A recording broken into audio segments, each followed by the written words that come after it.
Je vais donc vous parler ce soir d'un sujet de bioéthique qui s'appelle l'avortement.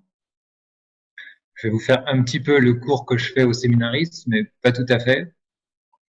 D'abord une définition et puis ensuite je vous présenterai le plan que je vais suivre. C'est quoi l'avortement? La définition elle-même, elle a évolué puisque avant on disait que c'était l'expulsion hors du sein maternel d'un fœtus vivant non viable. Et puis ensuite, avec les histoires d'embryons congelés, de fécondation in vitro, on s'est demandé si on pouvait étendre aussi cette définition de l'avortement à ceux qui tuent, qui détruisent un embryon congelé, tout simplement. C'est pas dans le sein de sa mère, là. Donc la définition est étendue et on parlera aussi d'avortement pour ces petits embryons qui n'ont jamais été dans un sein maternel et qui sont détruits. Et dans la définition, on a dit fœtus vivant non viable. Si un fœtus a déjà 7 mois ou 8 mois, s'il naît de façon prématurée, aujourd'hui, il est viable. Les médecins peuvent arriver avec des couveuses à le faire vivre. Donc on ne parle pas d'avortement au sens strict. Bon là, c'est une question de vocabulaire, mais si un avortement est commis un mois avant la naissance, avant le terme, à 8 mois de grossesse, on ne parlera pas d'avortement au sens strict. On dira que c'est un homicide, que c'est un crime, que c'est un infanticide, mais pas un avortement au sens strict, dans la mesure où ce qui fait précisément la malice de l'avortement, c'est que on tue un petit enfant qui n'est pas viable, dont la vie dépend nécessairement et entièrement du lien physique avec sa mère. Donc voilà pour bien définir les termes pour commencer. On va aborder 4 parties dans cette conférence ce soir. D'abord les principes moraux. Ensuite, on verra en deuxième partie la peine canonique. Donc là, on fera un petit peu de droit canon. Quelle est la peine qu'inflige l'Église quand on fait ce péché? La troisième partie, ça sera la coopération à l'avortement. Je fais pas l'avortement, mais j'aide quelqu'un à le commettre dans un hôpital. Et puis, en quatrième et dernière partie, on verra quelques objections qu'on entend, qu'on a entendues, comment y répondre. Nous allons donc commencer par la première partie, les principes moraux. Le premier principe, il est facile, tout le monde le connaît, c'est qu'il n'est jamais permis de provoquer directement un avortement, quel que soit le motif. On n'a pas le droit de tuer directement. C'est le 5e commandement de Dieu.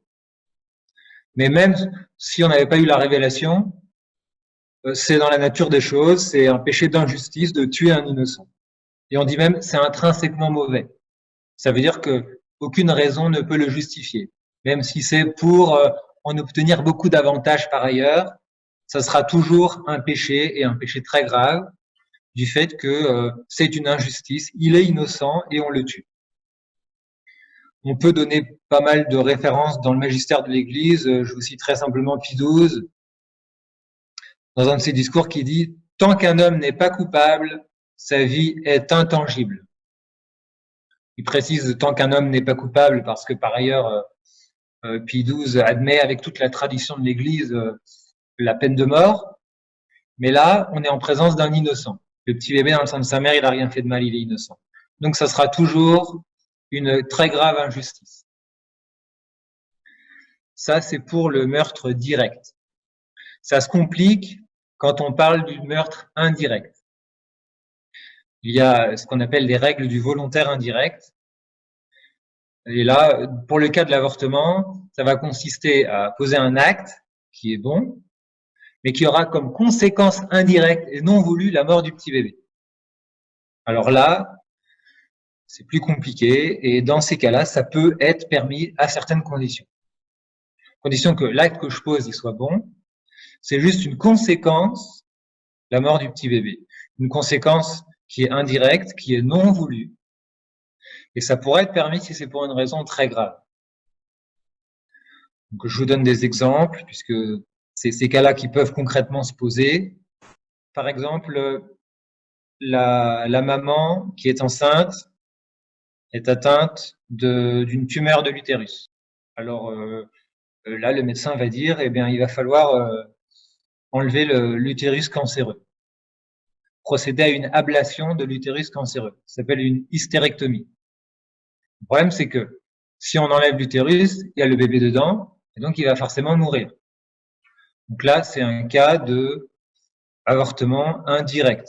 On tue pas le bébé, on sauve la maman en enlevant la partie malade. Et dans la partie malade, il y a le petit bébé. Donc forcément, il va mourir. Mais l'acte qu'on pose, c'est pas un acte de meurtre du petit bébé, c'est un acte d'ablation de l'utérus cancéreux. Alors là, normalement, on le fait pas, mais si c'est la seule façon de sauver la maman, alors c'est une cause proportionnée. Je vous lis un passage de Pie XII. C'était le 26 novembre 1951.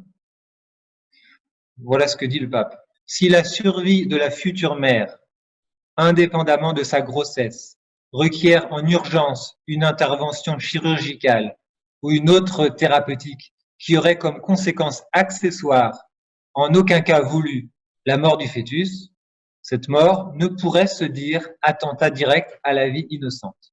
En ces conditions, l'opération et autres thérapeutiques peuvent être dites licites, toujours s'il s'agit d'un bien de haute valeur, comme la vie, et qu'il ne soit pas possible de les renvoyer après la naissance ou de recourir à un autre remède efficace.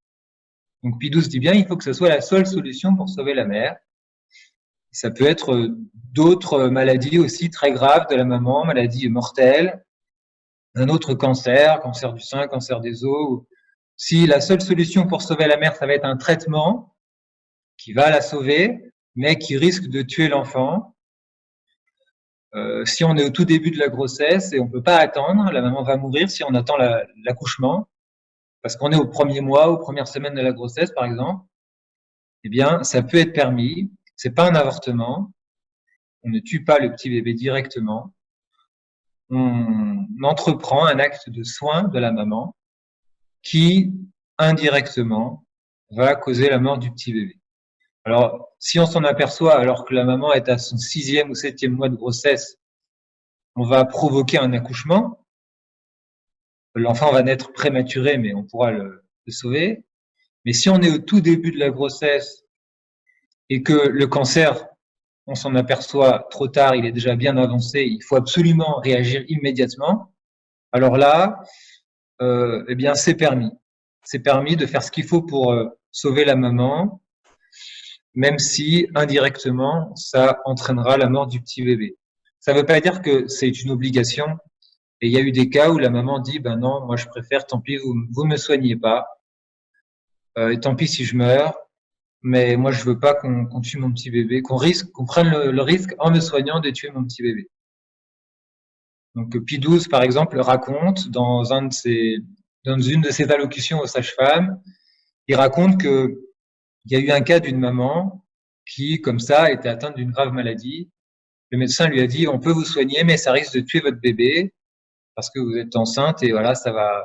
Et elle a dit, ben non, moi je préfère dans ce cas-là ne rien faire. Et finalement, elle a mis au monde son bébé, très bien portant, et elle est morte quelques jours après, non pas des suites de l'accouchement, mais des suites de la maladie grave qu'elle avait déjà quand elle était enceinte.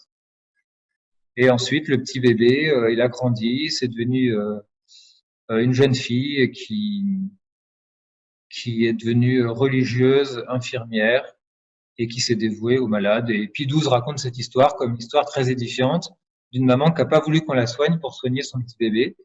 C'est une solution héroïque, mais après, chaque circonstance est différente. En tout cas, la maman a le droit de dire, et le médecin a le droit de soigner la maman, même si ça risque de tuer l'enfant.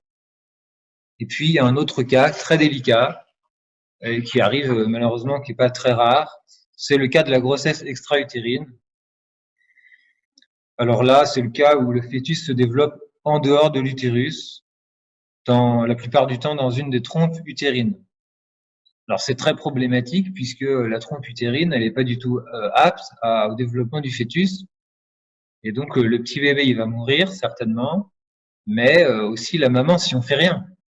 Si on fait rien, il y a un risque très grave d'hémorragie mortelle pour la maman.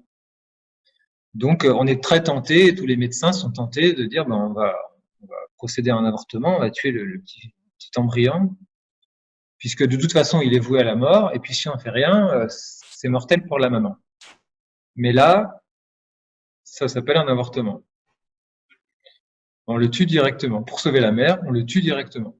Et ça, c'est jamais permis. C'est intrinsèquement mauvais. Alors, il y a une autre solution qui est beaucoup plus délicate à saisir. C'est un des problèmes de la théologie morale les plus délicats, le problème de la grossesse extra-utérine.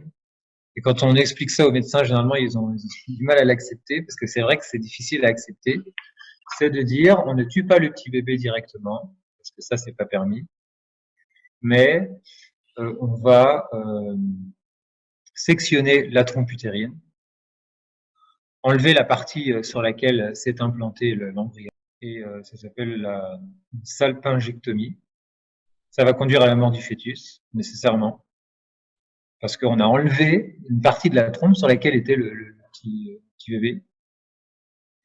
Et puis ensuite, les trompes, le médecin va faire ce qu'il faut pour que il peut y avoir des petites complications pour la maman dans certains cas, mais en tout cas, ça ne rend pas la femme stérile à l'avenir.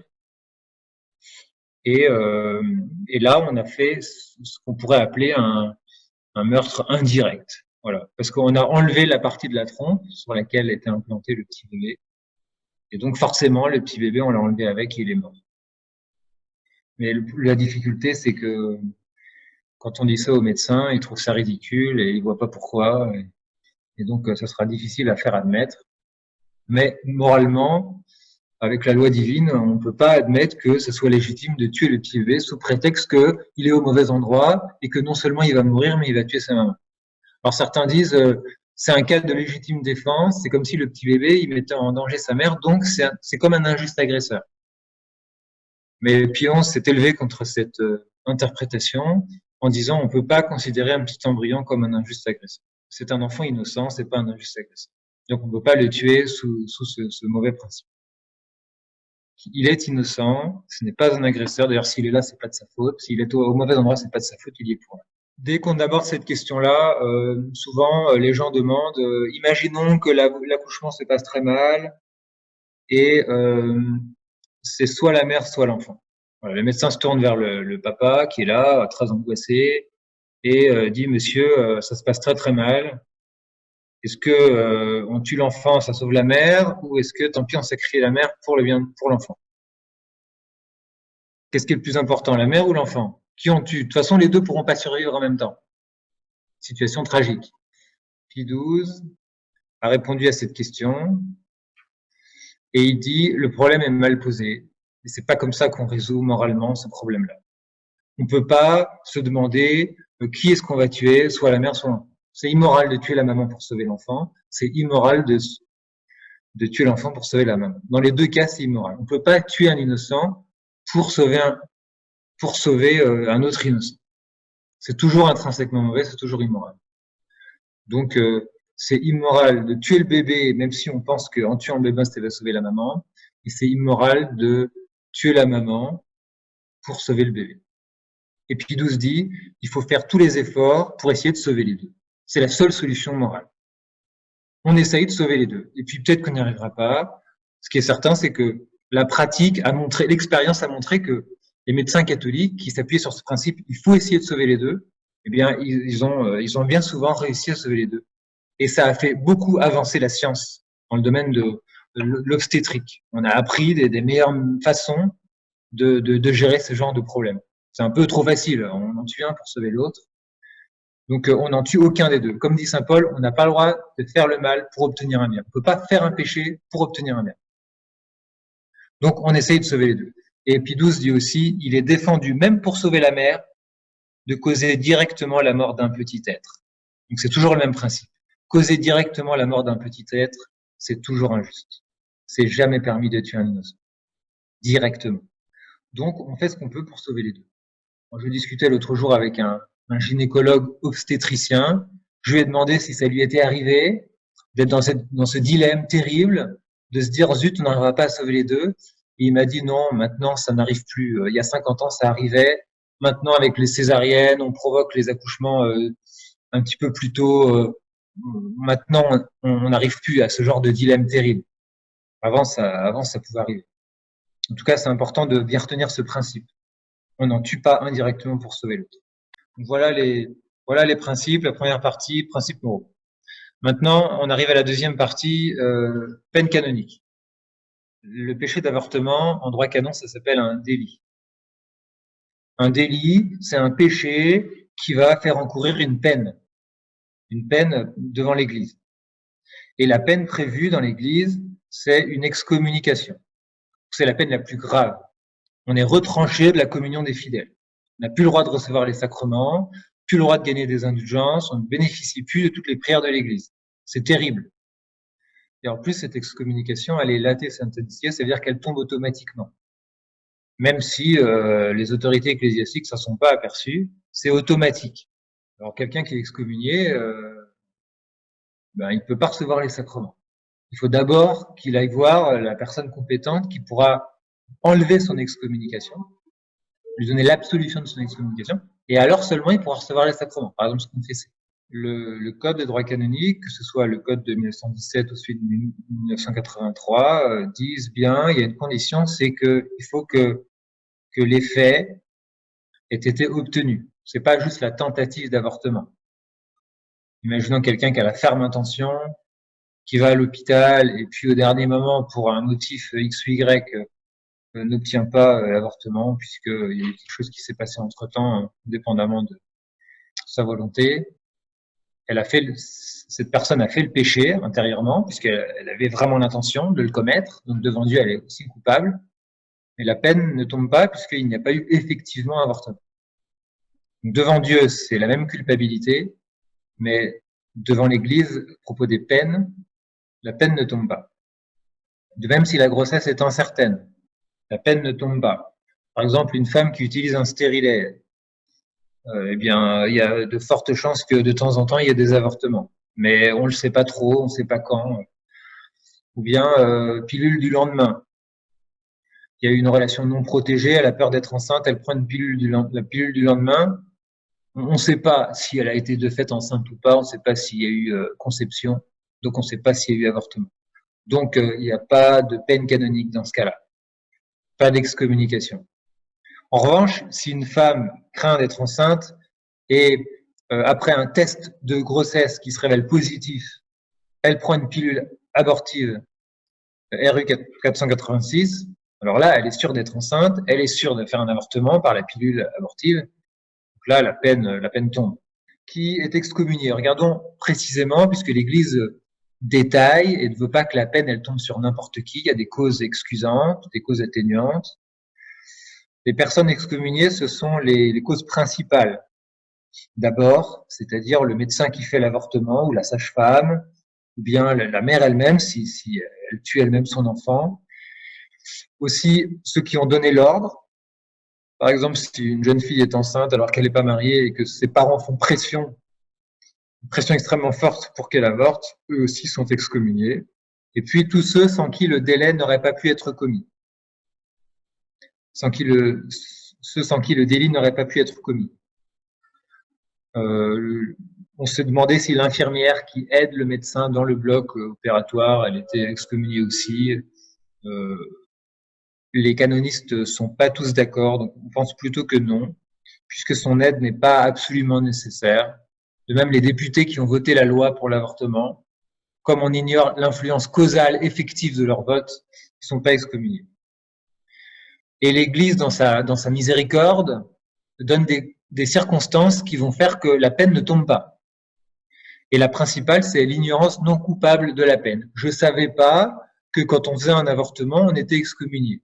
Si quelqu'un dit ça, si effectivement il ne savait pas, alors la peine ne tombe pas, il n'est pas excommunié.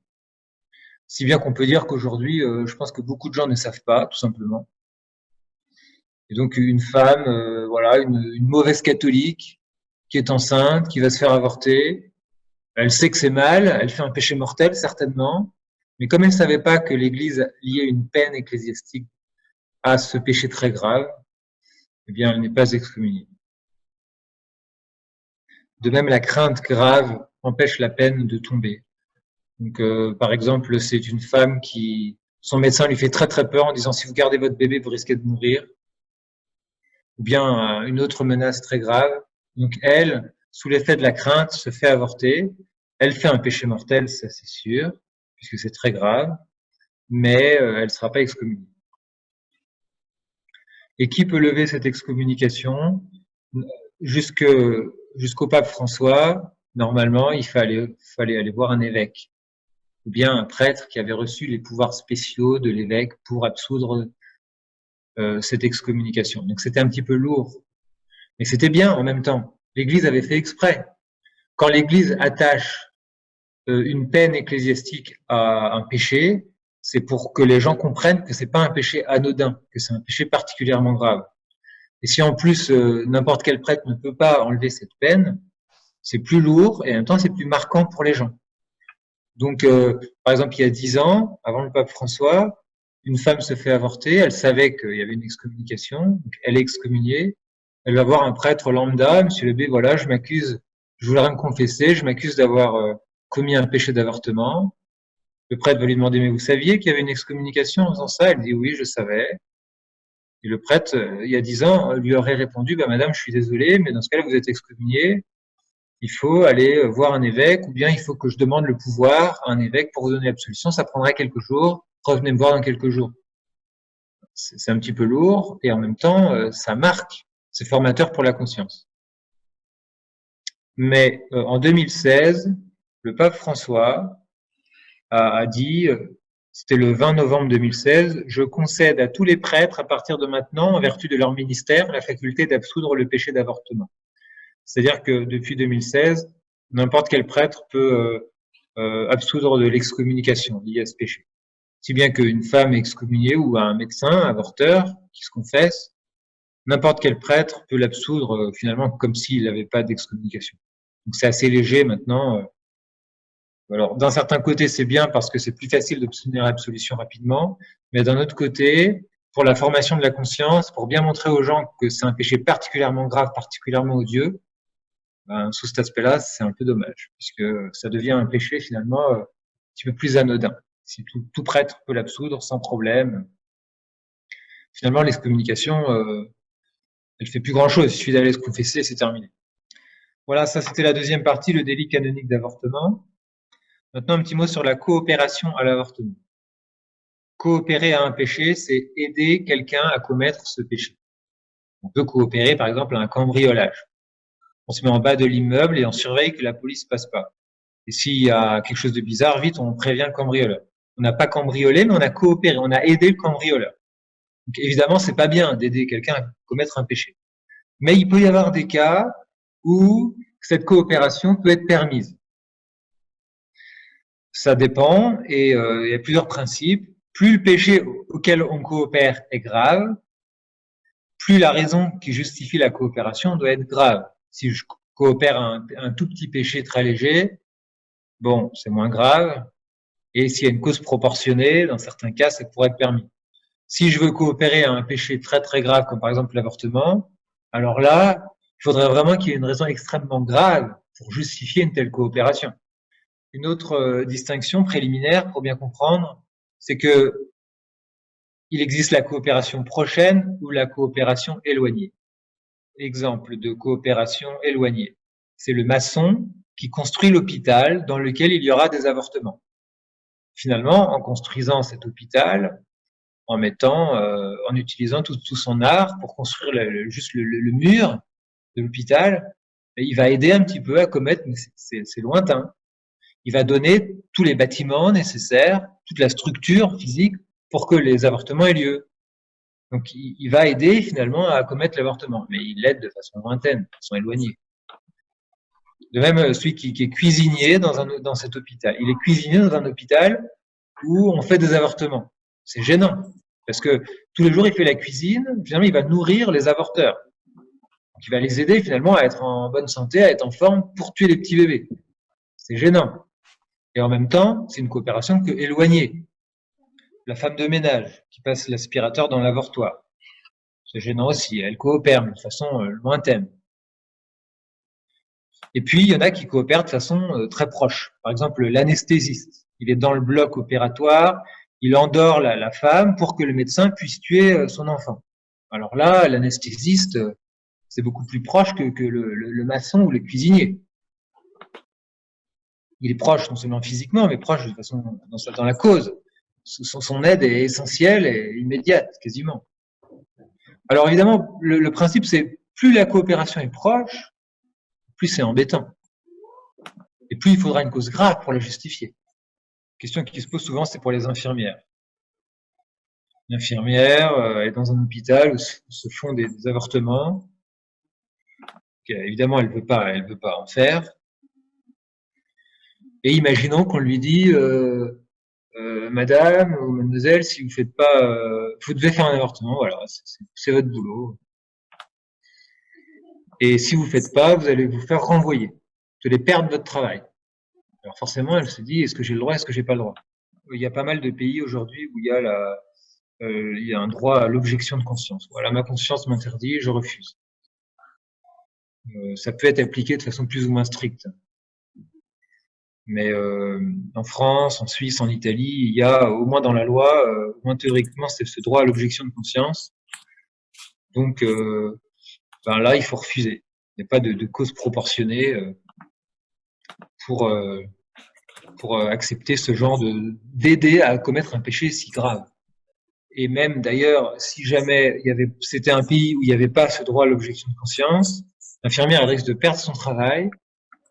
Qu'est-ce qui est le plus grave? Perdre son travail, tuer un petit bébé? Tuer un petit bébé, c'est tellement grave que même perdre son travail, c'est pas une cause proportionnée. Par contre, si on la menace de mort, imaginons dans un pays où l'infirmière est menacée de mort, si elle n'aide pas le médecin à pratiquer l'avortement. On pourrait éventuellement se dire, ça peut être une cause proportionnée. Elle fait pas l'avortement, mais elle aide le médecin, elle va lui donner les instruments. Sous menace de mort, on pourrait éventuellement dire, il y a une cause proportionnée. Mais à part la menace de mort, il n'y a pas de cause proportionnée. On doit refuser. Après, il y a des coopérations plus éloignées. Par exemple, on demande à l'infirmière d'accompagner la mère au bloc opératoire. On demande de l'infirmière de préparer la maman à l'avortement. Elle ne fait pas l'avortement, elle ne va pas coopérer à l'avortement, mais elle va juste préparer la maman. Là, c'est plus éloigné. Donc, je pense qu'elle pourrait, si elle risque si elle risque de perdre son travail pour ça, ou bien si elle est stagiaire et elle risque que son stage soit pas validé. Elle pourrait, je pense, coopérer de façon lointaine, un petit peu avant ou un petit peu après. Mais pendant, entrer dans le bloc opératoire, aider le médecin, lui donner les instruments, tout ça, alors que non. L'anesthésiste, lui, je pense que même sous menace de mort, il doit jamais. Parce que là, lui, l'anesthésiste, il a une coopération très proche. Il va endormir la maman pour qu'on puisse tuer son petit bébé. C'est très proche comme coopération. Toujours, il doit refuser, même si il risque de perdre son boulot, son métier, tout. Donc, il n'y a que des coopérations éloignées qui peuvent être permises dans certains cas. Est-ce qu'on fait un temps de questions ou bien je passe à la quatrième partie? Alors, on peut effectivement poser des questions, puisque après, vous allez aborder la partie objection contre objection. Effectivement, ça peut être un bon moment pour poser les questions que vous auriez jusqu'à présent. Alors, si vous avez des questions, vous pouvez activer votre micro et la poser, ou alors vous pouvez poser les questions par le chat sur Converser. Bonsoir, monsieur l'abbé.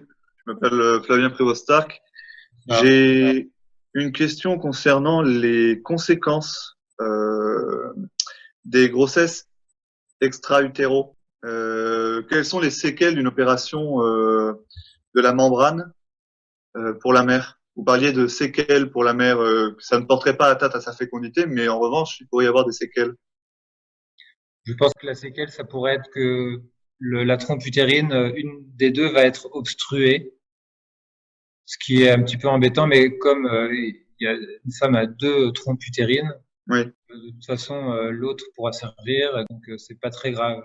Et il peut y avoir des petites infections ou des petites qui vont demander peut-être au médecin de surveiller de près un petit peu après. Voilà, des petites complications, mais je pense que dans tous les cas, ça sera pas grave.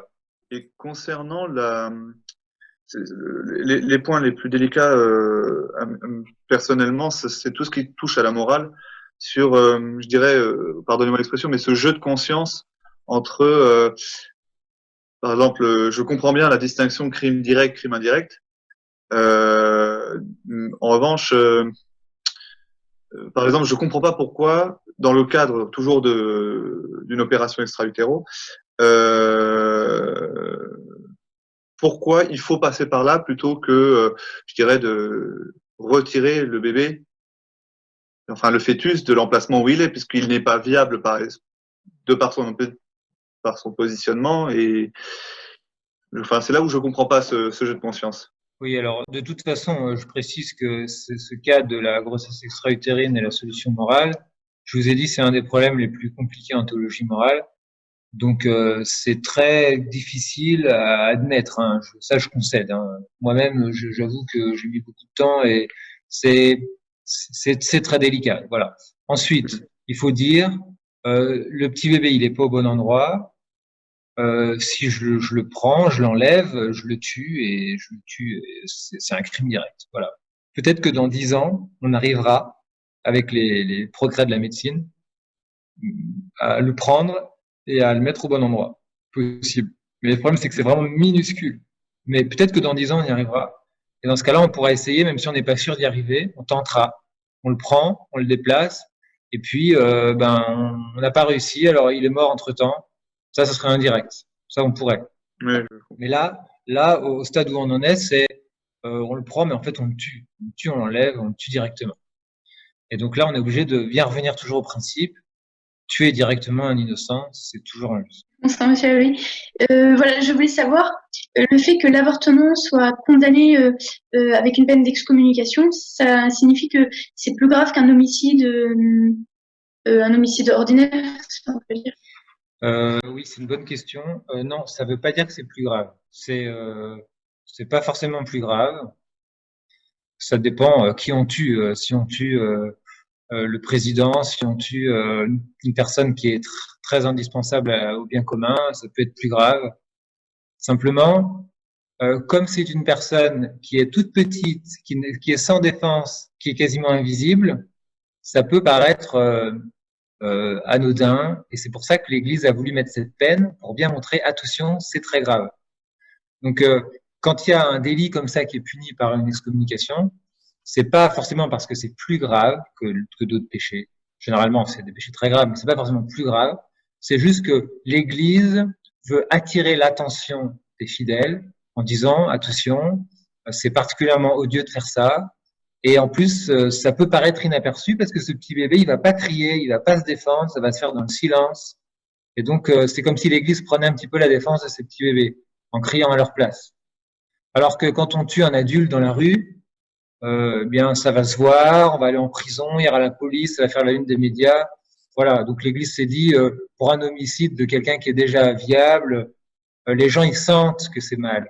Alors qu'un petit bébé, dans le sein de sa mère, peut-être que les gens, certains ne s'en sentiraient un petit peu moins. Donc l'Église a dit, voilà, on va attacher une peine. Donc, c'est pas tellement que c'est plus grave, mais c'est juste que l'Église veut marquer la conscience des catholiques. Bonsoir, monsieur Abbé.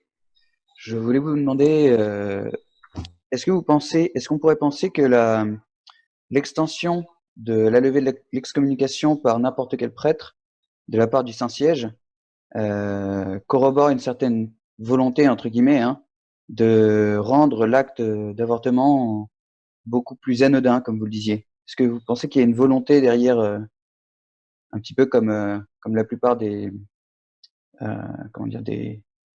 dernières décisions qui ont été prises justement par Saint-Siège sur des questions sociales? C'est difficile de savoir exactement la volonté. Ça se passe au fond du cœur des gens. Qu'est-ce que le pape François a vraiment voulu au fond de son cœur quand il a fait ça? Je suis pas sûr qu'il veuille diminuer la gravité de ce péché. Il a déjà rappelé que c'était très mal.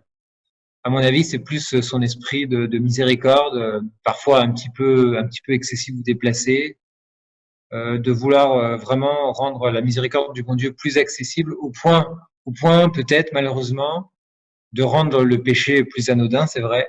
Mais ça, à mon avis, c'est une conséquence c'est pas forcément ce qu'il a voulu. Lui, ce qu'il veut, c'est, à mon avis, c'est que les gens puissent avoir l'absolution plus facilement, ce qui en soi est bien. Mais à mon avis, il regarde pas les conséquences que ça peut avoir sur la relativisation du péché. Donc moi, je n'oserais pas dire qu'il y a vraiment une mauvaise volonté de sa part. Ça peut être très bien une bonne intention, mais le problème, c'est ça accentue encore ce qu'on voit aujourd'hui, c'est que les gens, ils ont plus trop le sens du péché. Et une mesure comme celle-là, ça peut accentuer le fait que les gens se rendent plus vraiment compte de la malice du péché. Merci, monsieur Abbé. Monsieur Abbé, Louis-Nucci, je voulais savoir, quand vous dites en fait que l'ignorance de la peine de l'avortement fait en sorte en fait que la personne qui pratique l'avortement ne soit pas excommuniée. C'est pas que c'est facile, mais en fait souvent on dit que nul n'est censé ignorer la loi, et du coup ça paraît un petit peu une exception, non, à cette règle? Nul n'est censé ignorer la loi. Ça, c'est pas un principe du droit canon. Ah. Parce que le droit canon, les braves fidèles, ils le connaissent pas forcément, donc c'est plutôt aux prêtres, aux pasteurs, dames, d'expliquer aux fidèles ce qu'ils ont besoin de savoir. Mais là, c'est plutôt le fait que c'est une peine late sentencia, c'est-à-dire que c'est une peine qui tombe automatiquement. Et ça, dans le droit civil, à ma connaissance, ça n'existe pas. Une Oui. peine qui tombe, c'est automatique, sans que le juge intervienne, sans qu'une autorité intervienne. Et donc, l'Église est toujours très prudente et veut pas que cette peine, elle tombe de façon trop sur tout le monde comme ça, sans distinction. C'est pour ça que, à propos des peines qui tombent automatiquement, l'Église donne pas mal de circonstances excusantes qui vont faire qu'elles tombent pas. Donc, il faut plutôt y voir la miséricorde de l'Église qui, quand elle punit, veut pas trop punir, et en cas de doute, elle préfère punir pas assez que trop. D'accord. Et parce que parfois même, il me semble que par exemple en morale, quand on commet un péché, notamment un péché mortel, il me semble que on peut pas se mettre derrière son ignorance en fait. Il me semble dans certains domaines. Oui, alors on peut distinguer. C'est vrai que je ne peux pas entrer dans le détail, mais ça peut être intéressant. Il y a l'ignorance qui est coupable et l'ignorance qui est non coupable. Et ici, cette ignorance qui excuse et qui fait que la peine ne va pas tomber, c'est l'ignorance qui est non coupable. Donc si c'est quelqu'un qui fait exprès de pas se renseigner pour pécher plus librement, en disant moi je veux pas savoir et comme ça je le fais et je dirais que je savais pas, alors là ça n'excuse pas, parce que là il y a de la mauvaise volonté. C'est uniquement l'ignorance non coupable de la peine qui excuse. Cette ignorance, par exemple, on pourra pas la trouver chez un prêtre, ou un prêtre qui par exemple, qui pousserait une femme à avorter, et après il pourra pas dire je savais pas. Alors là, si jamais il savait pas effectivement, c'est une ignorance qui est coupable. Il devrait savoir parce qu'il était prêtre. Mais voilà, un laïc qui sait pas, qui n'a pas forcément étudié cette question-là, et puis peut-être que aucun prêtre ne lui a expliqué. Encore une fois, le péché mortel, il demeure, hein, mais la peine, dans ce cas-là, l'Église veut pas qu'elle le touche. D'accord, merci Monsieur Abbé. Bonsoir Monsieur Abbé. Vous avez évoqué tout à l'heure les règles du volontaire indirect, qui, si je me trompe pas, servent souvent pour analyser justement les cas complexes au niveau de la morale. Quels sont justement ces critères du volontaire indirect de façon générique hors avortement? Il y a 4 règles qui doivent être, on peut dire 4 conditions qui doivent être réunies. La première condition, c'est que l'acte soit pas intrinsèquement mauvais, mais soit neutre ou bon moralement. Donc là, en l'occurrence, c'était soigner la mère. Voilà, c'est pas mauvais. Ensuite, la deuxième règle, c'est que il faut pas que l'effet bon vienne de l'effet mauvais, parce qu'on n'a pas le droit, dit saint Paul, de faire un péché pour obtenir un bien. Donc, il faut que ce soit un acte qui ait un effet bon et par ailleurs un effet mauvais. Il ne faut pas que l'effet bon vienne de l'effet mauvais. Ensuite, il faut que l'intention de celui qui agit soit bonne, c'est-à-dire que l'intention ne se porte pas sur l'effet mauvais. Donc là, le médecin qui va soigner la mère, par exemple, il sait que ça risque de tuer le bébé, mais au fond de son cœur, il ne veut pas tuer le bébé. Et puis la dernière condition, c'est qu'il faut qu'il y ait une cause proportionnée. Là, en l'occurrence, L'effet mauvais, c'est la mort du petit bébé. Ça ne peut être justifié que s'il y a une cause proportionnée, c'est-à-dire de même grandeur à peu près. Là, en l'occurrence, sauver la mère, on sauve une vie et on prend le risque d'en perdre une autre, cause proportionnée. Voilà les 4 conditions qui doivent être réunies. C'est un principe, ça, le volontaire indirect, dont on se sert plusieurs fois puis 12 pour résoudre des cas un peu compliqués. Je pose un acte qui est bon ou indifférent. Je le pose pour obtenir un effet bon, mais je sais que de façon non voulue, il y aura aussi un effet mauvais. Voilà comment on résout. J'imagine que du coup, ça c'est les règles de l'Église. Après, ça tout repose du coup sur le jugement du médecin par rapport justement est-ce que les causes sont proportionnées, quelles sont les chances de réussite, etc. Oui, ça peut parfois être délicat. Parce que l'effet mauvais, il est peut-être parfois possible, mais pas certain. L'effet bon, pareil. Donc, il y aura plusieurs choses à mesurer. Pour justement des personnes qui se trouveraient face à des décisions à prendre comme ça, qui peuvent peut-être avoir des doutes par rapport justement au jugement des médecins, qu'est-ce qui est judicieux de faire dans ces cas-là? Il est judicieux, je pense, de consulter quelqu'un qui connaît à la fois un petit peu la médecine et un petit peu la morale. Donc, soit c'est un médecin vraiment catholique, on sait qu'on peut lui faire confiance, il a des bons principes, donc on va se fier à son avis. Soit on va demander à un prêtre qui connaît un petit peu la médecine, et donc qui pourra donner aussi un avis judicieux. Merci, monsieur Abbé. Alors, on a une question qui est apparue dans la conversation. Qui demande à partir de quel point est-on face à un petit bébé. Je pense que vous alliez répondre dans les objections tout à l'heure. Oui. À partir de quand est-ce que c'est une personne humaine? Voilà. C'est ça la question? Oui, c'est ça. Oui. Alors, on passe à la 4e partie, réponse aux objections. Alors, j'ai 9 objections. Certaines sont courtes, d'autres un peu plus longues. Donc, première objection consiste à dire que l'embryon n'est pas une personne en acte, mais seulement en puissance. C'est pas encore un être humain. C'est un espoir d'être humain, un futur être humain. Mais pour l'instant, c'est juste un tas de cellules, un agrégat de cellules. Je pense que c'est ce que pensent beaucoup de gens aujourd'hui, enfin ceux qui sont pour l'avortement, ils disent ben non, c'est pas encore une personne humaine. C'est pas très facile de prouver que c'est déjà un être humain, mais il me semble important de mettre l'objectant face à d'éventuelles contradictions internes dans sa façon de voir. On va lui dire, mais à partir de quand ça devient un être humain pour vous? À partir de sa naissance? Il y en a qui disent, oui, c'est à partir de la naissance. Tant qu'il n'est pas né, c'est pas un être humain. Mais alors, pourquoi est-ce que le fait de naître, ça ferait devenir un être humain? Le fait de sortir du sein maternel, ça fait devenir un être humain? Qu'est-ce qui se passe pour le petit bébé au moment où il sort? Il n'y a pas de modification fondamentale dans le petit bébé. Alors, on va couper le cordon ombilical. Est-ce que de couper le cordon ombilical, ça fait devenir une personne humaine? Là, ça paraîtrait vraiment bizarre. Ou alors le fait de changer de lieu. Je passe de l'utérus maternel au petit berceau, au petit lit dans l'hôpital. Ça fait devenir un être humain, alors qu'avant, non. Ça paraît bizarre. Alors, il y en a qui disent, mais non, mais c'est à partir du moment où il est viable.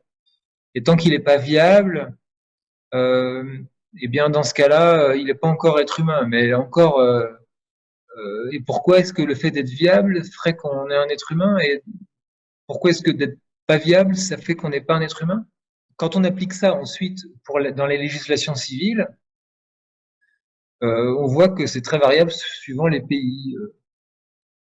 Il y a des pays qui permettent l'avortement jusqu'à 12 semaines. Alors ça veut dire quoi? Ça veut dire que jusqu'à 12 semaines, c'est pas un être humain, et à partir de la 12e semaine, c'est un être humain. C'est pour ça que l'avortement est interdit. Mais alors, c'est ça vaut dans un pays, mais le pays d'à côté, ça sera pas 12 semaines, mais 14 semaines. Donc la maman, elle est enceinte, elle va passer la frontière, et en passant la frontière, son petit bébé, il va devenir un être humain, et après elle va faire demi-tour, elle va revenir dans le pays, c'est plus un être humain. Aux États-Unis, il y a certains États où jusqu'à la veille de l'accouchement, au terme des 9 mois, on peut faire un avortement. Alors ça veut dire que pour eux, on est un être humain juste à la naissance. Par contre, on va passer dans l'état d'à côté. Et là, au contraire, donc quand on essaie de creuser face à ce genre d'objectant, qu'est-ce qui fait qu'on va devenir un être humain? Pourquoi est-ce qu'on aurait le droit de le tuer jusqu'à une certaine période et pas au-delà? Ben, il faut les mettre devant leur propre contradiction. Nous, au contraire, qu'est-ce qu'on dit? On dit que dès le début, voilà, dès le début, c'est un être humain. Et là, il y a quelque chose de cohérent puisque on constate qu'au moment où le spermatozoïde rencontre l'ovule, il y a quelque chose de nouveau, de vraiment nouveau qui commence à exister, qui n'existait pas avant. Il y a un nouvel être, on le voit bien. Un être qui est unique, alors qu'avant, il y avait deux choses. Spermatozoïde, ovule. Et puis, à partir de ce moment-là, de la fécondation, on voit un processus graduel qui commence. Il n'y a pas tout d'un coup, au bout de 3 semaines, d'un mois ou un grand bouleversement, il change complètement. Non. C'est un développement cellulaire régulier.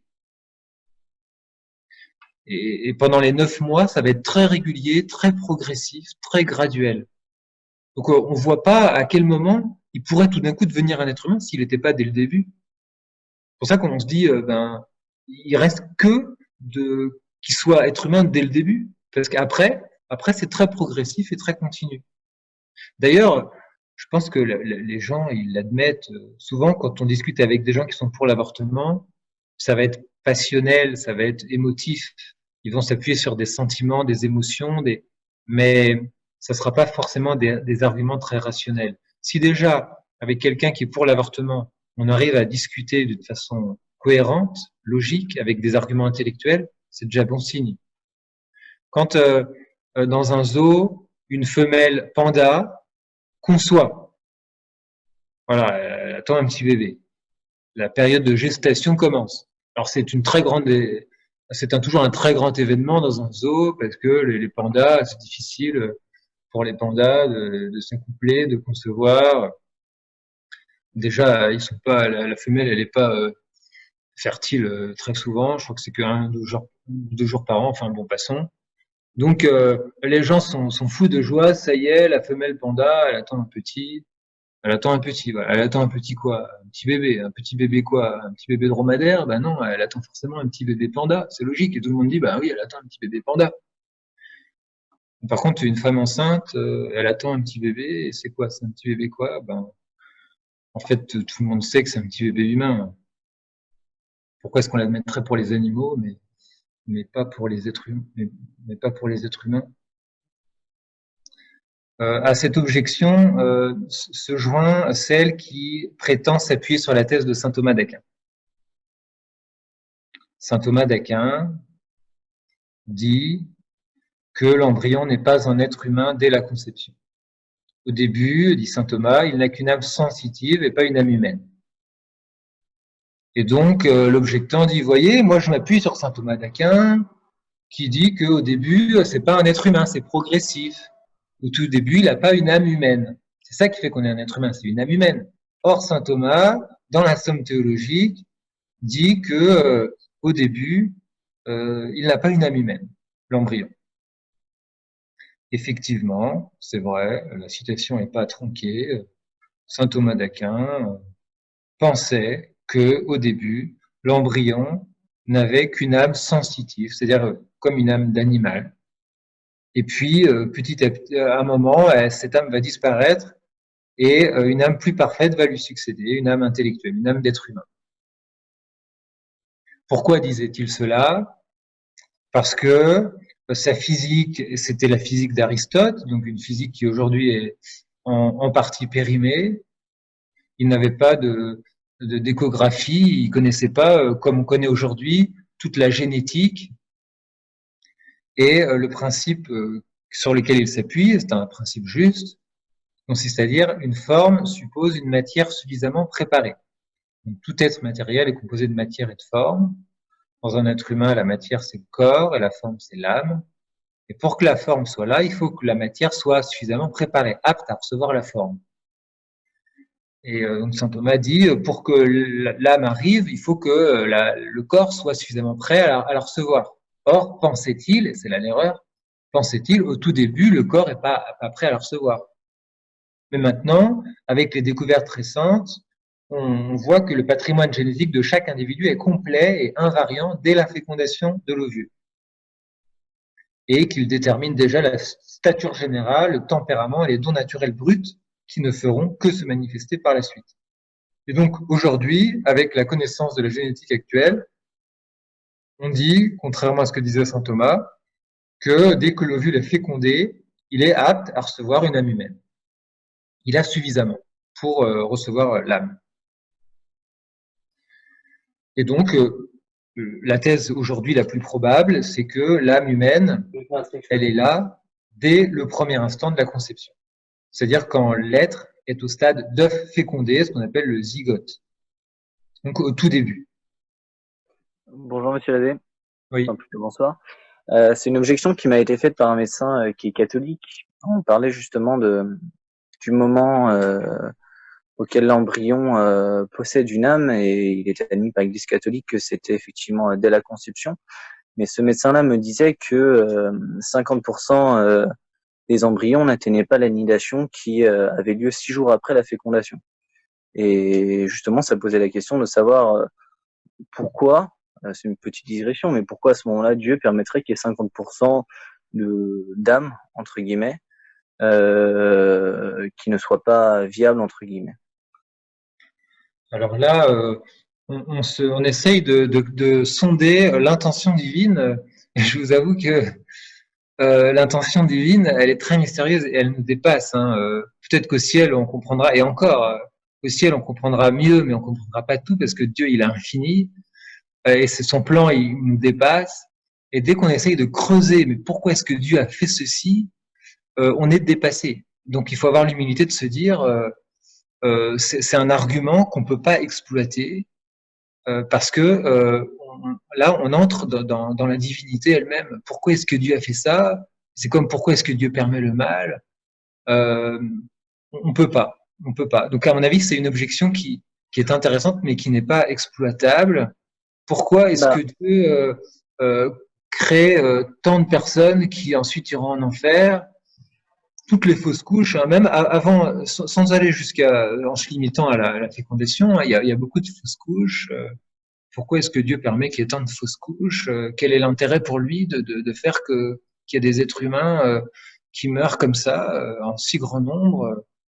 Moi, je sais pas. Je sais pas, mais je dis simplement, l'objectant, il peut pas en tirer des conclusions parce que il peut pas cerner vraiment tout le plan de Dieu.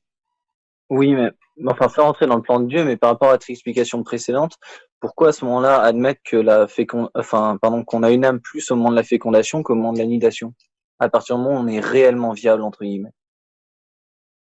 Et parce que entre la fécondation et la nidation, c'est quoi? C'est à partir du moment où le petit œuf il va se mettre dans l'utérus de la maman. C'est juste un déplacement local. On voit pas pourquoi, juste en se déplaçant localement, tout d'un coup, il aurait une âme humaine. Et pourquoi pas 1 heure avant? Pourquoi pas 1 heure après? Pourquoi pas le jour d'avant? Il n'y a pas vraiment de raison. Juste le fait qu'il soit... Il a 2 fois plus de chances de vivre à partir de ce moment-là. Ben oui, mais une fois qu'il est né, il aura encore plus de chances de vivre. Et puis une fois qu'il aura 1 an, il aura peut-être plus de chances de vivre que quand il a 1 jour. C'est une question de quantité, là. Il a un petit peu plus de chances de vivre. Mais je pense que pendant les 9 mois, plus le temps passe, plus il a des chances de vivre. Ça va augmenter. Mais il y a pas tout d'un coup un changement vraiment essentiel. C'est vraiment continu et progressif. D'accord. Merci. Alors pour reprendre cette objection, notre objectant, il dit oui, mais moi je suis saint Thomas d'Aquin et je pense qu'au tout début c'est pas un être humain. Bon, on pourrait lui dire à la rigueur vous avez le droit de suivre saint Thomas d'Aquin, l'Église a jamais tranché. Voilà.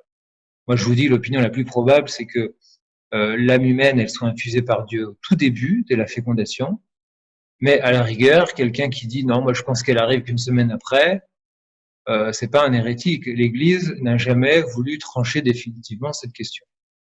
Alors, imaginons qu'on discute avec quelqu'un qui dit, moi, je pense que l'âme, elle arrive que au bout de 15 jours ou bien au bout de 2 mois. Bon, il dit ça. Alors, il dit, donc, vous voyez, moi, je pense que j'ai le droit de penser ça, et donc, l'avortement, au tout début, ça serait pas un crime. Alors, il faut répondre, deux choses. D'abord, peut-être que, admettons, c'est pas un être humain en acte. C'est quand même un être humain en puissance. Et c'est pas rien du tout, ça. C'est quand même quelque chose de vivant. Mettons que ce soit pas un être humain. C'est quand même un être vivant qui va bientôt être un être humain. Rien que ça, déjà, on n'a pas le droit de le tuer. Parce que c'est un être humain en puissance. Et donc, c'est un être d'une très grande valeur en puissance. Imaginons une petite graine qui va donner un arbre extrêmement précieux parce qu'il est extrêmement rare et qu'il a des propriétés extraordinaires. J'ai que la petite graine. On pourrait dire la petite graine, ça vaut pas grand-chose. C'est l'arbre qui est précieux. N'empêche que si je prends la petite graine et que je la détruis, c'est grave. Certes, c'était pas l'arbre, mais c'est quand même le futur arbre. Et donc, j'ai fait quelque chose de très grave. Peut-être un peu moins grave que si c'était l'arbre, mais quand même. Donc, on n'a pas le droit de tuer un être humain en puissance. Même si c'est pas encore un être humain, c'est quand même déjà très grave. Un peu moins grave qu'un homicide, mais c'est quand même déjà très grave. Et ensuite, la deuxième chose qu'il faut répondre, c'est que, admettons qu'il puisse tenir cette thèse que l'âme, elle arrive qu'au bout d'un mois.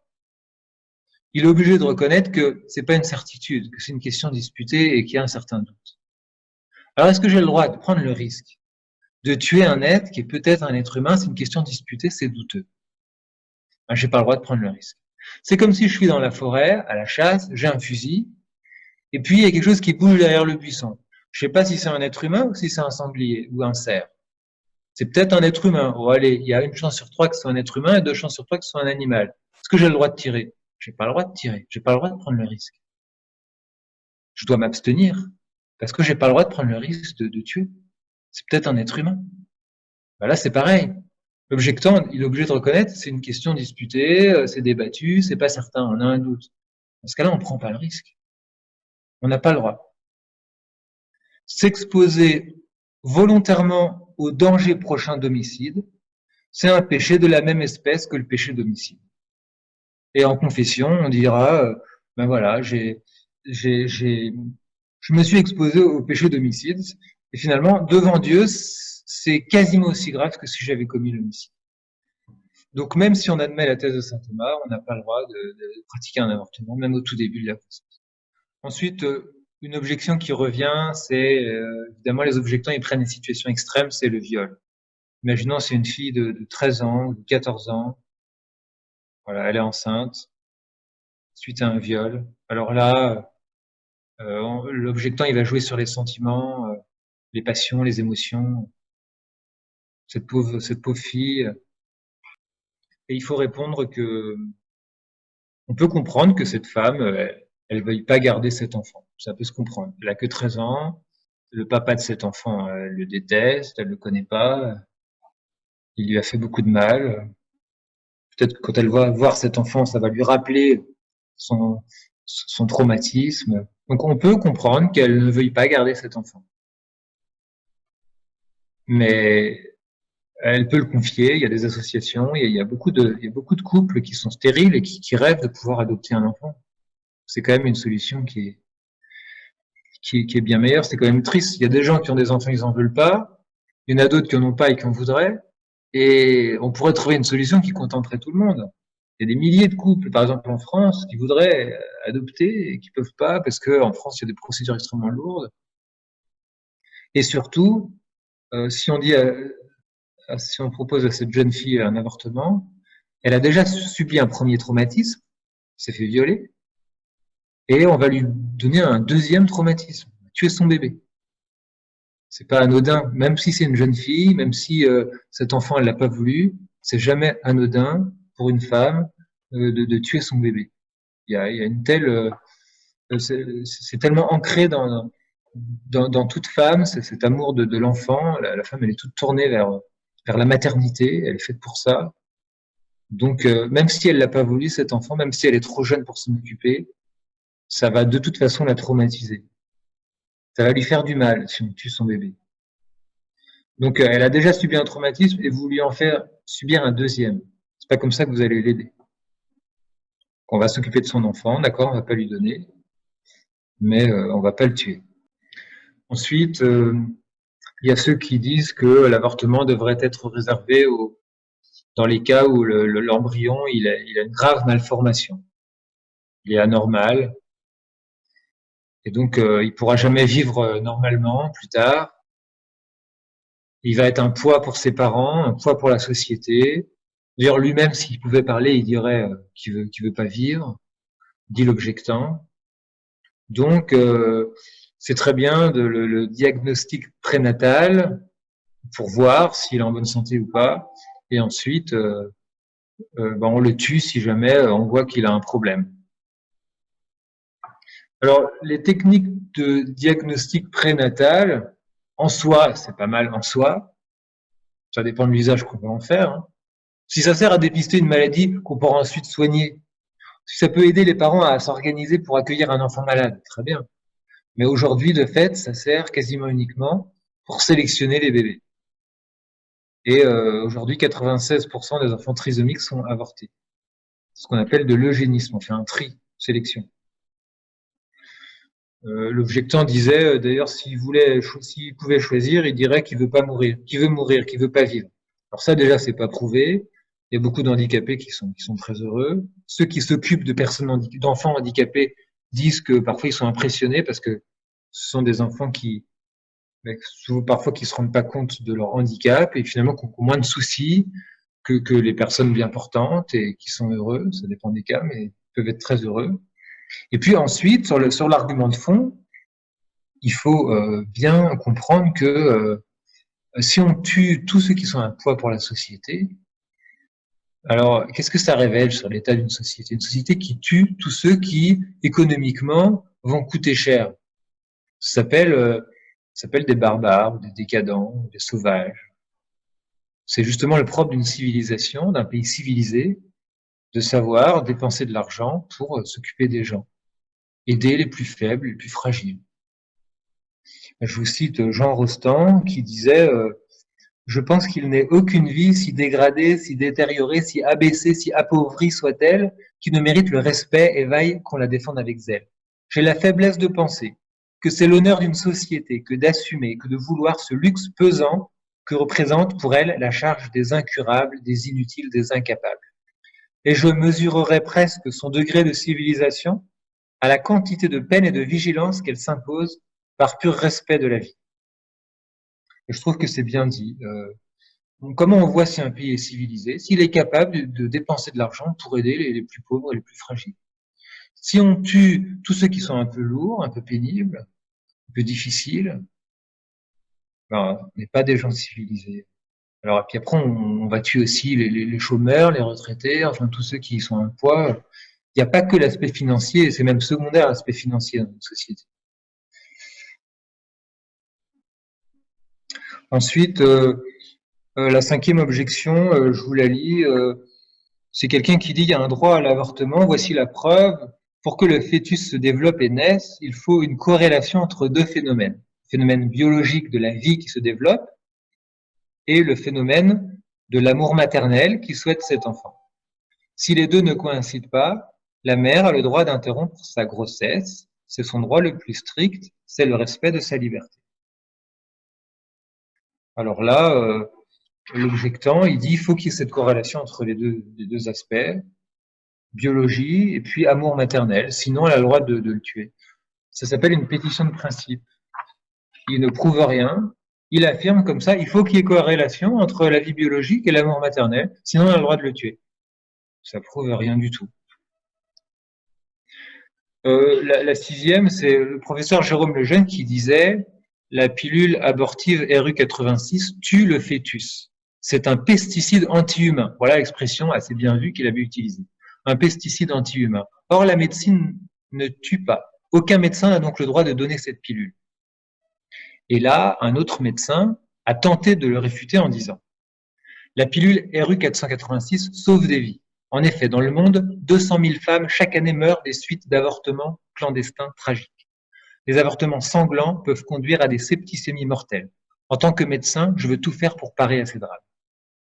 C'est bien vu de la part de l'autre médecin, disant mais si, moi, je sauve des vies, je sauve les mères qui font des avortements clandestins. Donc ça, c'était juste avant la loi Veil. Et ces avortements clandestins, effectivement, parfois, ça peut mal se passer. Il y a des infections, des épidémies, et puis la femme, elle meurt. Parce que ça se fait dans des conditions pas très hygiéniques. Mais là, le médecin qui répond au docteur Lejeune, il répond hors sujet. Il parle de ces femmes, lui il veut sauver les femmes, mais il n'a pas répondu au cœur du problème. Le professeur Lejeune qui lui dit « La médecine ne tue pas, or vous tuez par vos avortements. Vous tuez les bébés. » Lui, il dit « Je sauve les mères. » Mais évidemment, il a détourné l'objet, parce que forcément, il était mal à l'aise, parce qu'il ne peut pas s'empêcher de dire qu'effectivement, il tue les bébés. Donc, il faut le remettre sur le cœur du problème. Je ne parle pas des mères. La mère, j'en parle pas. Je parle du bébé. Vous voulez tuer les bébés. Puis en plus, il y a l'aspect exagération du chiffre, puisqu'on sait maintenant, ça a été avoué, hein, que les chiffres des femmes qui sont mortes par des avortements clandestins ont été énormément amplifiés pour faire passer la loi. Ensuite, il y a l'objection qu'on entend souvent des femmes qui disent « Nous, femmes, revendiquons le droit de disposer librement de notre corps et de notre ventre. Notre ventre nous appartient, nous voulons être nous-mêmes à tout moment, ne plus avoir cette crainte ignoble d'être prise au piège, d'être double et impuissante avec cette espèce de tumeur dans le ventre. Seuls les esclaves n'ont pas la libre disposition de leur corps. » C'est une objection qu'on a entendue aussi il y a quelques jours en Argentine. Le président de l'Argentine, Alberto Fernandez, disait le 1er mars 2020, l'avortement arrive, c'est un fait. Au XXIe siècle, on ne peut plus ignorer le droit des femmes à décider sur leur corps. Et c'est pourquoi j'enverrai dans les 10 jours un projet de loi légalisant l'avortement. C'est l'argument de la femme qui dit « je fais ce que je veux avec mon corps ». Et là, on lui dit « mais c'est pas votre corps. L'embryon, c'est pas votre corps. Il est dans votre corps, mais il n'est pas votre corps. C'est quand même pas pareil. Dans votre corps ou votre corps. Donc, vous ne faites pas ce que vous voulez avec. C'est quelqu'un d'autre qui est en vous. » Et puis, c'est assez révoltant, cette analogie avec la tumeur. La tumeur, c'est pas un être humain. Donc, on ne peut pas faire une analogie entre l'embryon et la tumeur. Ensuite, la 8e objection dit oui, vous qui êtes contre l'avortement, vous dites que la vie, elle commence au moment de la fécondation. Et donc, à partir de la fécondation, c'est intouchable. Mais la vie, elle commence pas à la fécondation, elle était déjà là bien avant. La vie, elle continue, elle commence pas. Le spermatozoïde, il est vivant, l'ovule, il est vivant, le papa, il est vivant, la maman, elle est vivante. Donc la vie, elle commence pas à un moment. La vie, elle continue, la vie, elle se transmet. La vie, c'est un prolongement. Le spermatozoïde et l'ovule sont aussi vivants que l'embryon et le nouveau-né. Et donc, il dit, la notion de vie ne peut être d'aucun secours pour déterminer un commencement, car elle ne commence ni avec la naissance, ni avec la fécondation, ni avec quoi que ce soit d'autre. Elle ne commence pas, elle continue. Et là, c'est assez subtil, mais il y a une ambiguïté sur le mot vie. Quand on dit on transmet la vie, les parents ils transmettent la vie, c'est la vie dans un sens assez large, dans un sens générique. C'est pas la vie dans le sens d'une vie individuelle. Le petit embryon, on peut dire il reçoit la vie, oui, mais n'empêche que sa vie elle commence à un moment précis, elle se termine quand il va mourir. Donc ça c'est le sens précis de vie. Et cette vie-là, elle commence et elle se termine. Quand on prend la vie au sens large, comme dans l'expression transmettre la vie, donner la vie, alors là, oui, c'est une expression très large, et la vie, on peut dire, elle commence pas dans ce cas-là. Elle se prolonge, elle se continue. Ambiguïté sur le mot vie. Et puis, la dernière objection, elle dit, c'est à propos de la loi Veil, si on abroge la loi Veil, des milliers de femmes vont se faire avorter clandestinement dans la honte et l'angoisse des poursuites.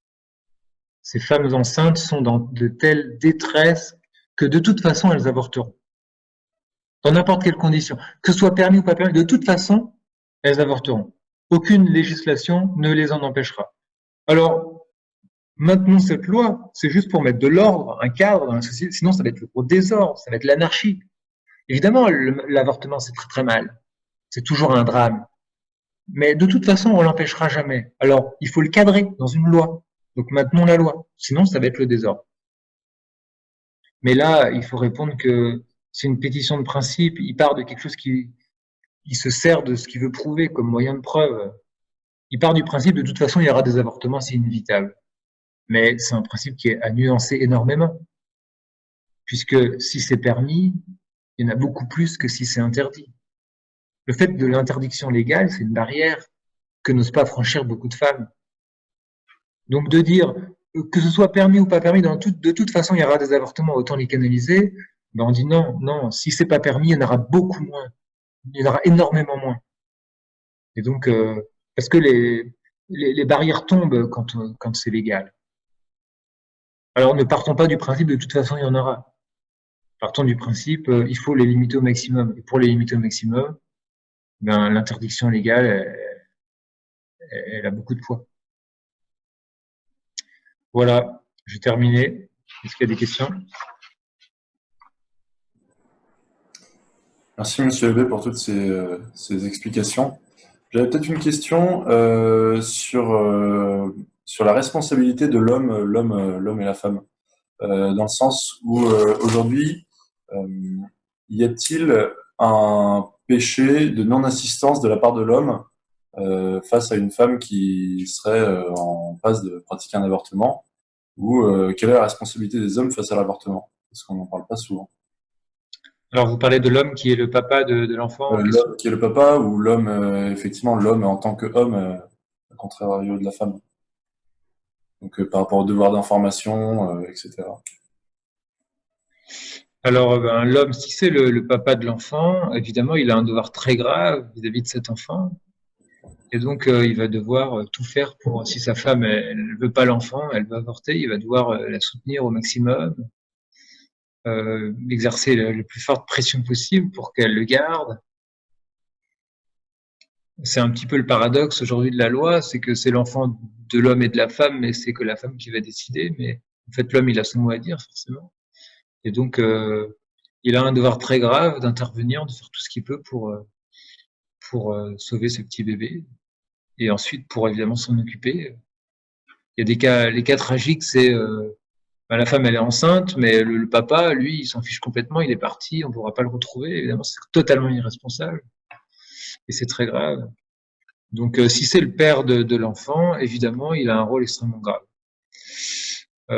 Après, vous parliez de l'homme en général, ou c'était quoi ensuite? Oui, en tant que non-assistance à personne en danger, j'allais dire, si on sait qu'une femme va avorter dans notre entourage, est-ce qu'on a un devoir de l'informer sous peine de péché, ou alors ça reste un péché de la sphère privée, on va dire, pour lequel on ne porte pas de responsabilité?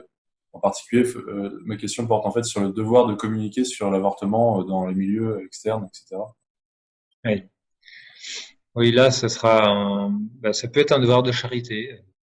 Si c'est quelqu'un qui est assez proche, on voit que c'est une femme qui est dans la détresse, qui se confie à nous, par exemple, un collègue de travail, voilà, je suis enceinte, mais j'ai envie d'avorter puisque je suis dans une situation tragique. Là, évidemment, si l'homme, le catholique, il se tait, il dit rien, il dit oui, je comprends. Alors là, c'est ce qu'on appelle un péché par omission contre la charité, parce que il doit éclairer. Et là, surtout si elle vient se confier à lui, si elle vient se confier, c'est que elle sent que elle est un petit peu dans les ténèbres et elle cherche de la lumière. Peut-être qu'elle est allée voir cet homme parce qu'elle savait qu'il était catholique. Ou alors dans la famille, une cousine, une tante. Mais là, il n'y a pas de principes généraux, ça va dépendre de la proximité qu'on a avec la femme en question.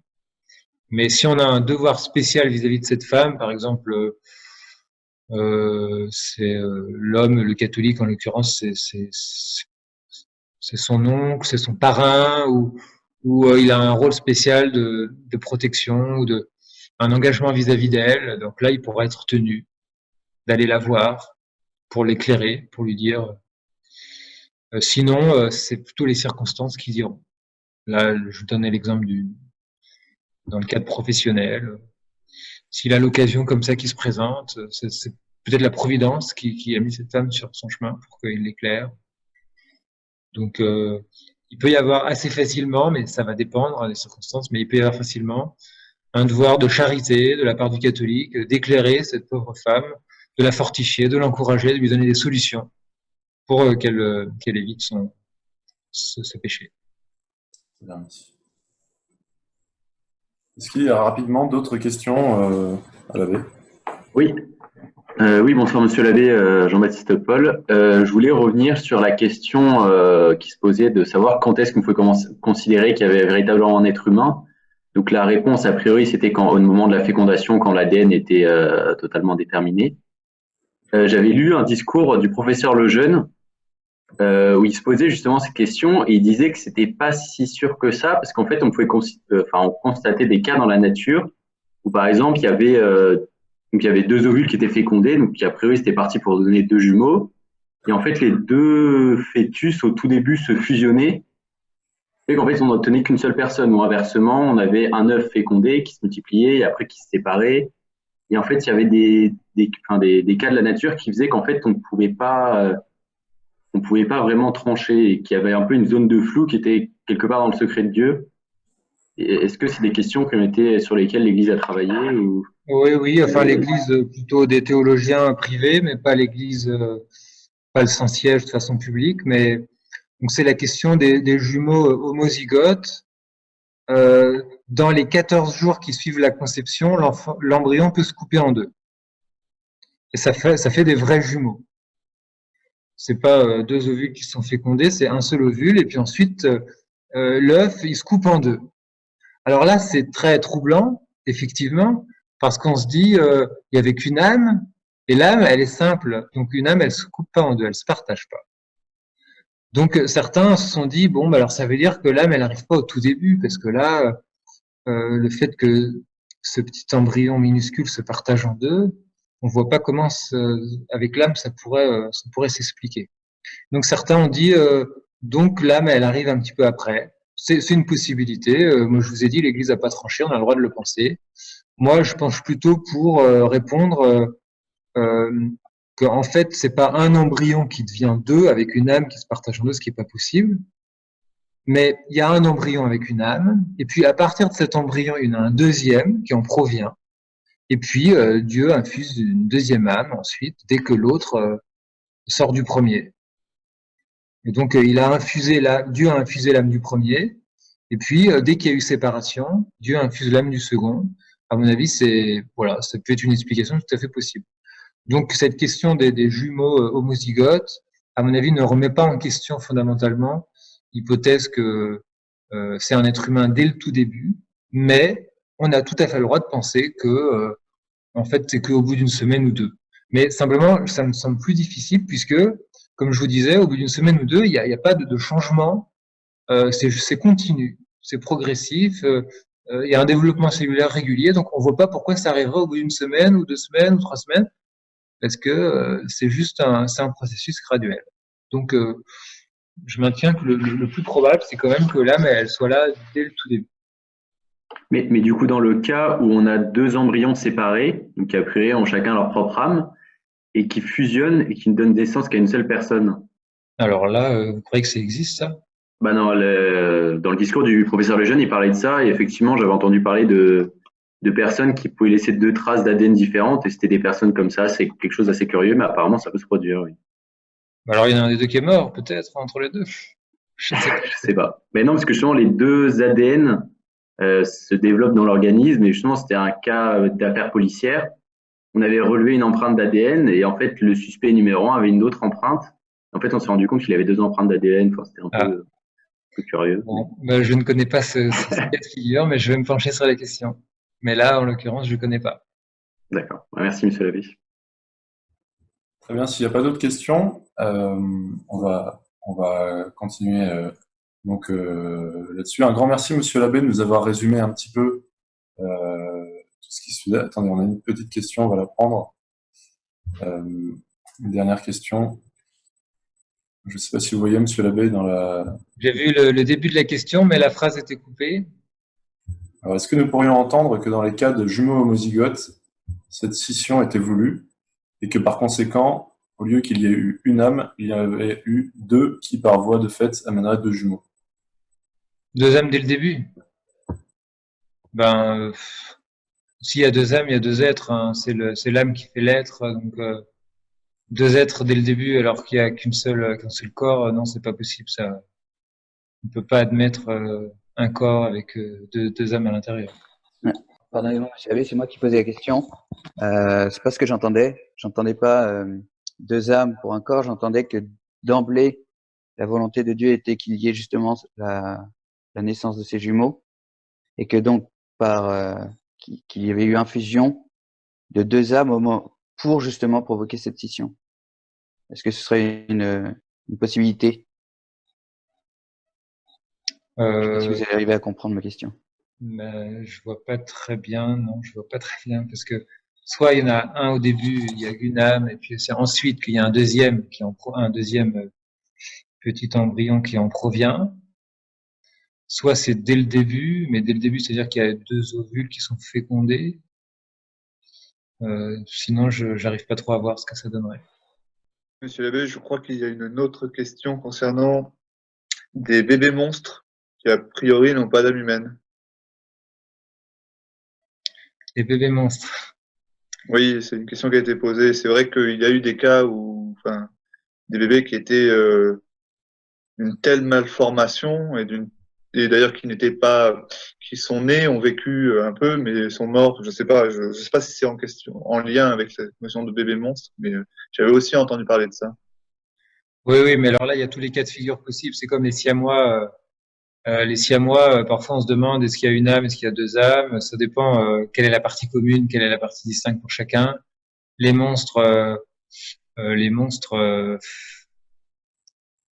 l'Église dit que si on n'est pas sûr que c'est un être humain, on va le baptiser sous condition. En même temps, je vois pas très bien comment ça pourrait être un animal. S'il est vivant, il a forcément une âme humaine, puisque une personne humaine va pas mettre au monde un animal. Donc, dès lors qu'il y a un petit peu de vie dans l'être qui naît, même si il est monstrueux, dès lors qu'il y a un petit peu de vie, c'est qu'il a une âme humaine. Donc, c'est un être humain, même s'il a plein de problèmes, c'est quand même un être humain. Et donc, ce que l'Église demande, c'est s'il n'est pas viable, comme c'est le cas souvent, voilà, on le baptise et puis voilà. Mais je sais pas si ça répond à la question. C'est très vaste. Pour moi, c'est clair, mais pour ceux qui ont posé la question, je sais pas. En revanche, j'avais une question, enfin, c'était pas une question, c'était un besoin de bien précision. C'était le fait que donc la viabilité du fœtus ne conditionne pas l'humanité de l'être créé. La viabilité du fœtus, non, c'est pas ça qui peut faire que c'est un être humain ou pas. Ouais. Ça veut dire quoi, qu'il soit viable? Ça pourrait dépendre alors de l'époque à laquelle il va naître. Parce qu'aujourd'hui, un petit bébé qui naît de façon prématurée à 6 mois, ben, on arrivera à le sauver, à le faire vivre. Mais il y a 3 siècles, ben non. 3 siècles, il serait mort. Alors il y a 3 siècles, ça serait pas un être humain. Et maintenant, ça va devenir un être humain à partir de 6 mois. Enfin, on voit que c'est un critère qui est totalement arbitraire et pas du tout fondé sur la nature. Donc ça peut pas être ça le critère d'humanité. Si je peux me permettre juste une précision, un petit ajout qui n'est pas un argument de morale ni d'église, mais que j'ai appris pendant mes études de droit, c'était que même juridiquement, il y a une contradiction entre la question de la viabilité de l'enfant, qui est déterminée au bout d'un certain nombre de jours, et le droit d'héritage pour un être humain. Puisqu'il y a une viabilité qui est au bout de... alors je ne sais plus quand est-ce que juridiquement un enfant est viable, ça tournait autour des 3 ou 4 mois, je ne sais plus exactement. Mais ça a changé, comme vous le dites, selon la société, ça change. En revanche, dans le droit français, un être humain, enfin un être de droit, enfin, comment dire, a le droit à un héritage dès sa conception. Donc, en fait, juridiquement, l'être humain est reconnu en tant qu'être de droit directement dès sa conception. D'accord. Intéressant, intéressant. On va donc conclure sur ces mots. Merci à Monsieur l'abbé d'avoir balayé si rapidement, en manière si complète le sujet délicat de l'avortement. Donc, vous avez rappelé un petit peu les principes moraux liés à l'avortement. Vous avez rappelé les peines canoniques, effectivement, qui sont liées à l'avortement, et la situation de coopération à l'avortement, et également toutes ces objections qu'on peut nous opposer. S'il y a encore des questions qui restent, n'hésitez pas à les envoyer à l'adresse Atelier Bioéthique qui vous a envoyé cette invitation. On pourra les transférer à l'abbé qui, je pense, se fera un plaisir de répondre un peu plus posément aux questions. Avec plaisir. Voilà. Quoi qu'il en soit, un grand merci à Monsieur l'abbé d'avoir pris du temps pour nous expliquer un petit peu ce sujet de l'avortement. On on continuera le cycle de formation. On va essayer de proposer une autre conférence d'ici la fin du confinement, qui a priori pourrait porter sur l'euthanasie. Donc on reviendra un petit peu vers vous pour ça. En tous les cas, un grand merci à vous pour votre présence ce soir et à très bientôt, j'espère. Bientôt. Merci à vous. Au revoir, monsieur l'abbé.